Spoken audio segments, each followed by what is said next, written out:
Hey, first and foremost, if you are watching this video, that means you are actively watching my Worship Wednesday dance videos. And so for that, I say thank you so much. This is something that I am working on internally, and to be able to share this journey with you guys and for you to be a part of it means so much to me. And as if this wasn't personal enough, I went for a walk yesterday, and I ended up being at the venue for the Next Love series, and I started listening to music and praying before this venue, and God kind of dropped something in my spirit that I feel like adds another layer, another dynamic to this whole Worship Wednesday concept and my personal relationship with dance. And it basically stems from, one day I feel like God will really free me up to give me the opportunity to kind of speak to how 2022 kind of culminated and everything that I've gone through, and how I genuinely believe there's a testimony in the making going on right now, and just the grace that he's extended to me already. Okay, I'm getting off track. But there was moments in my life, opportunities in my life, significant places in my life that are impactful, or I feel like the enemy tried to take something from me, or I was sidetracked or detoured, and I'm in this season where I'm kind of declaring the promises of God, and I'm believing that God will restore, and I'm standing on his word that I can get back what the enemy has taken from me. And so with that being said, he kind of showed me different places. So I sat down and I prayed over it. And so there is going to be a series of videos where I will be dancing in different places, and the songs will be symbolic, and the dance will be symbolic of either something that the enemy took from me or something significant that happened in that place, and me proclaiming a promise of God over that situation, because the enemy really tried to take me out this year. He really tried to. And the fact that I am about to embark on the brink of 2023 can only be but God. Can only be but God. And so every time the enemy gets disrespectful, I've decided I'm going to be equally as disrespectful right back at him. So I'm going back to places that mean something to me, that have meant something to me significantly in my life, and I'm declaring the promises of God. So if you are watching this, thank you so much for watching Worship Wednesday thus far. And I feel like this adds a whole nother layer to putting a praise on it and giving the glory to God even before I see it manifest and see it happen before my eyes. So thank you again so much for being a part of this process.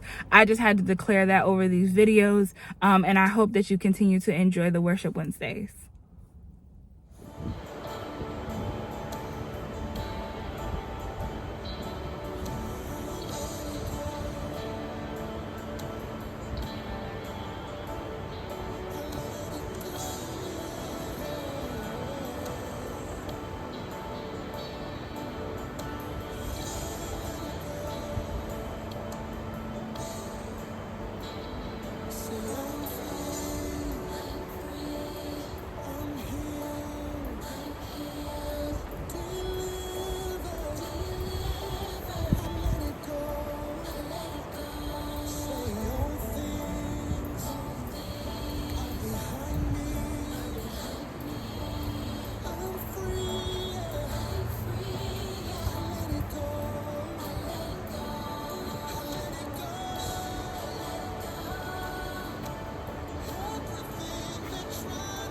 Welcome to my chop shop version of editing, because there's gonna be a few clips in here all sewn together, but it's necessary.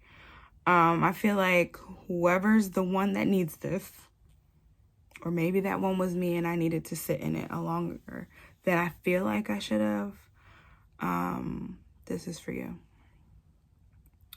Because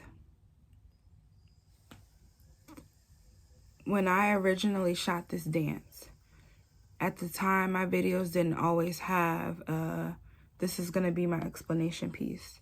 And so I was like, some will have it, some won't, whatever the case may be. But now I'm nearing the point where most of them have it. More often than not, they do. And I felt like I would be doing myself a disservice and the healing journey that I'm on a disservice to leave this one unspoken for. And so the reason why I'm shooting this now is because as I'm editing this video, the original video I did became tearful, became emotional. I ended up cutting off the video. But I didn't want to completely get rid of it. Actually, I did want to completely get rid of it. But I felt like some of the things that I said had value. So I'm shooting this to add context, and explanation to my explanation video. Because I'm going to add a clip in here from it. But I thought it was important to mention. That's why I'm here. The thing about it is that here's what I've learned. Wherever there's hurt, wherever there's pain, wherever there's heartache, God is not blind. He is not deaf. He sees all. What I want us to get out of the habit of is associating hardship and trial with his absence. And that's something that all too often I feel like in the midst of a situation, we don't always think of. When there shouldn't be a correlation in our mind, like because I'm going through something, God isn't there. When in fact, maybe he is using this thing to draw you back to his attention, to show you where he is in the situation. What I've also learned, and I actually just watched a sermon about this, is that self-preservation can look different for you depending on what stage of life that you're in. And I would have never put that terminology together. But the reality of it is this was a great example of that. What I was accustomed to my self-preservation looking like was burying myself as deep in as many things as humanly possible so I could stay on go, because the longer I kept running and the longer I kept going, the more I could power through. What self-preservation looked like in that season of my life is barely maintaining.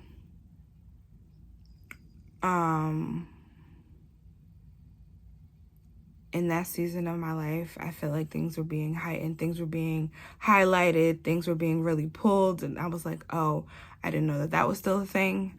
I didn't know that that was still bothering me. I didn't know this, I didn't know that. Oh, I'm being stretched in this way. Oh, this hurts, that hurts. And because my self-preservation looked different, what it became was I could only deal with what was right in front of me. So that means when I got up in the morning, I could deal with that day of work, and that was probably about it. And a lot of things began to fall to the wayside. I wasn't as good as a multitasker as I typically was. I wasn't as good as communicating with people. Like I usually keep up with the people in my circle really well, and I wasn't doing that. And everything just became extremely overwhelming. So again, this is hindsight. Looking back, so I want to add this clip in, and then you're going to see at the end that I tried to pull it together and finish it out. And I didn't want to get rid of those because those emotions are real. And I also didn't want to write down what they said and then kind of repeat it, because I felt like it would lose the realness of the sincerity of the moment. So take a watch.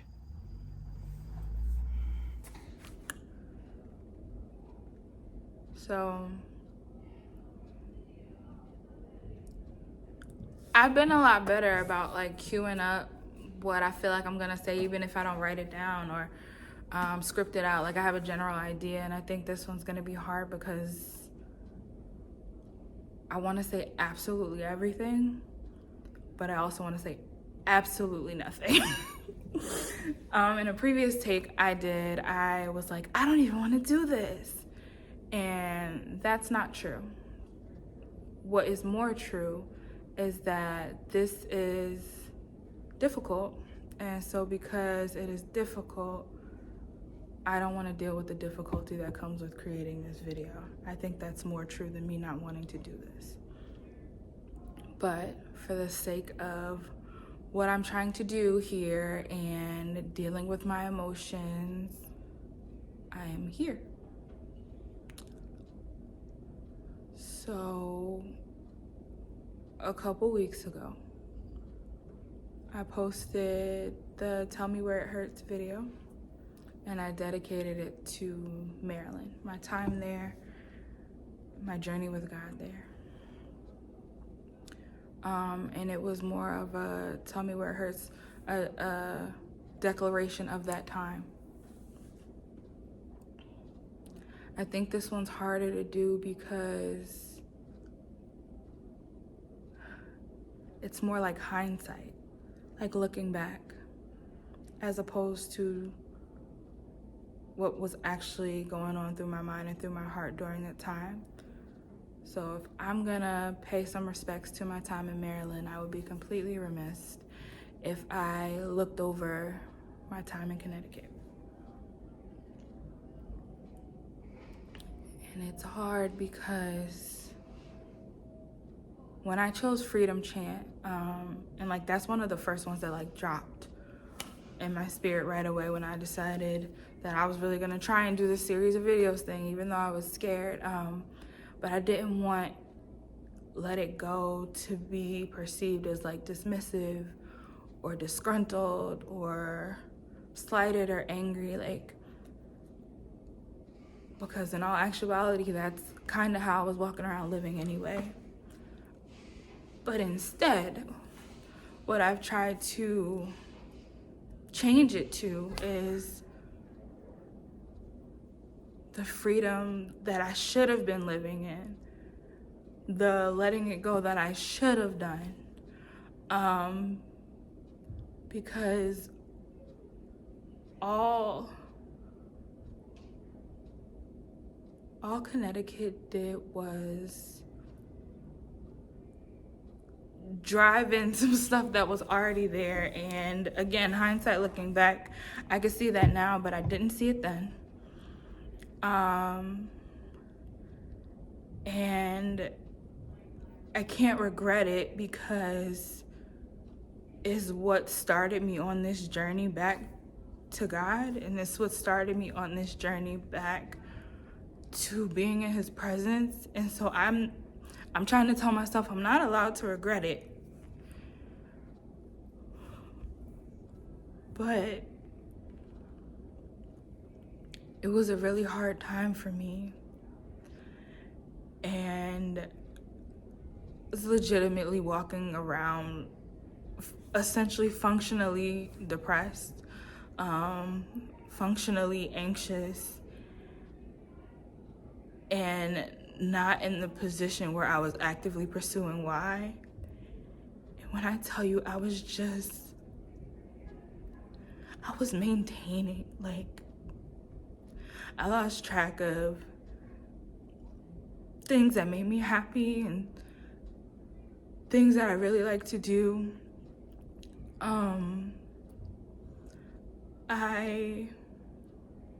So hopefully you've watched that clip. You've took in those tears, understood that I took a break and wiped my face and said, you gotta keep going. So, to Connecticut, and every baggage that I brought with me to your door, even without complete awareness, to every way I saw my life going, to every plan that was made, and to God demolishing it all up.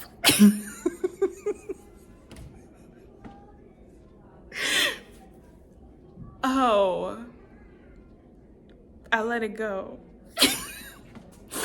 And if I'm being honest, if I had have decided to let things go a lot sooner, things would look a whole lot differently. So, choose freedom. Choose to lose the weight, to take it all off, please. Because you are hurting yourself and the people around you when you are harboring things that God intended for you to leave at his feet. So, I hope that encourages somebody. I hope I wasn't just crying for the sake of crying. I love you guys, and as always, thank you for watching.